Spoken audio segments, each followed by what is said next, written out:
시청자 여러분 안녕하십니까? 지방자치의 생생한 소식을 전하는 KLN 뉴스입니다. 첫 소식입니다. 전라북도와 고용부 전주지청은 청년 일자리 창출을 위해 오늘 도청에서 전북 청년 내일채움공제 협약을 했는데요. 앞으로 도내 청년들의 취업이 활발해질 것으로 기대됩니다. 박성훈 기자입니다. 전북도와 고용노동부 전주지청 등이 전북 지역의 청년 일자리 창출에 손을 맞잡고 나섰습니다.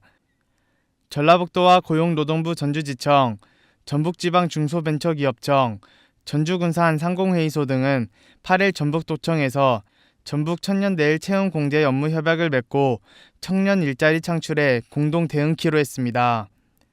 전북도는 이에 따라 3억 원의 예산을 확보, 고용노동부에 청년 내일 채용 공제 사업과 별도로 1인당 최고 150만 원씩 총 200명에게 지원할 계획입니다. 도에서는 추경에 3억 원을 반영해서 우리 청년들의 취업을 돕고자 이 정책을 적극적으로 추진하게 되었습니다. 전북도에 거주하는 만 15에서 34세 이하 미취업 청년이 전북 지역 중소 중견기업에 취업해 약정 임금이 최저임금의 110% 이상이거나 월 급여 총액 150만 원 이상으로 정규직 전환되어 공제에 가입된 경우 전북 청년 복지지원금을 추가로 지원합니다.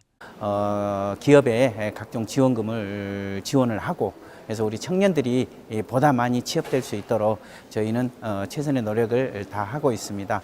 앞으로도 계속적인 사업도 발굴하고 또 지원을 강화하도록 그렇게 하겠습니다. 송하진 전북도지사는 앞으로 좀 더 많은 기업들이 참여해 실효성 있고 체감도 높은 정책을 만들어 나갈 예정이라고 밝혔습니다. KLN 박성훈입니다. 전북 완주군의 뱀해산성이 한성 백제시대의 토성으로 확인됐는데요. 이번 조사를 통해 백제산성의 축조기법뿐만 아니라 역사적 사실을 밝히는 중요한 계기가 될 것으로 보입니다. 보도에 홍재희 기자입니다. 전북 완주 뱀해산성이 농업과 철기 문화가 발전한 백제 최고의 전성기 시대인 한성백제 시대의 토성으로 확인됐습니다. 문화재청과 한국매장문화재협회가 주관해 전라문화유산연구원이 지난 6월부터 산성의 축조 시기와 축성 기법 등을 조사한 결과 뱀해산성은 백제 한성 도읍기 말기에 축조된 호남 최초의 사례로 밝혀졌습니다. 완주 뱀해산성은 완주군 봉동군 둔산리에 자리한 뱀해산의 정상부를 마치 테두리를 돌린 것처럼 7에서 8부 능선으로 돌아가며 성벽을 쌓아 올린 태매식 산성입니다.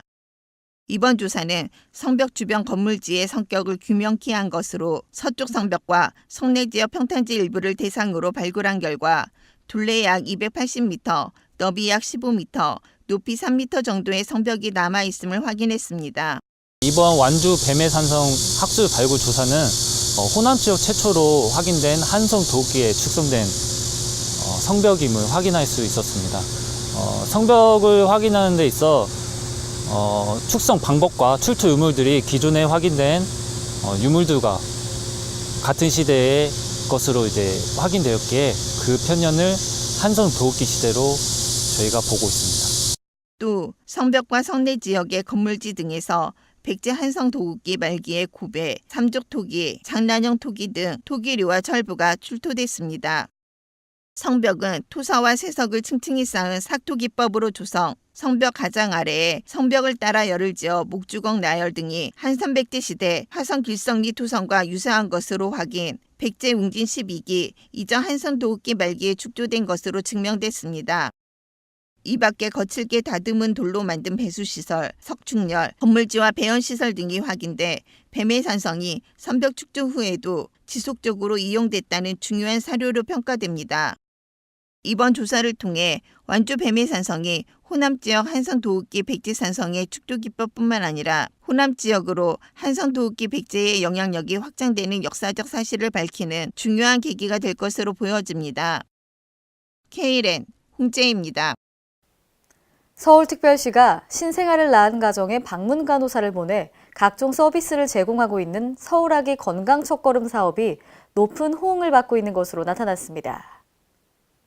서울시에 따르면 지난해 사업에 참여한 출산가정 5,546명을 조사해 만족도를 평가한 결과 10점 만점에 보편 방문 9.05점, 지속 방문 9.24점으로 조사됐습니다.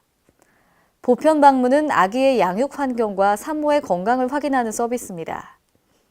또 지속 방문은 임신 기간과 아기의 출생 후 2년 동안 동일한 간호사가 최소 25회의 가정 방문을 시행해 가족을 위한 그룹 활동 및 사회적 연계 활동을 제공하는 서비스입니다.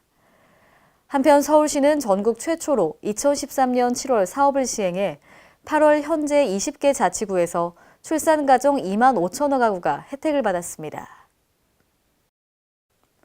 전북 남원시가 임대사업용 농기계를 대량으로 구입해 운영에 들어갑니다.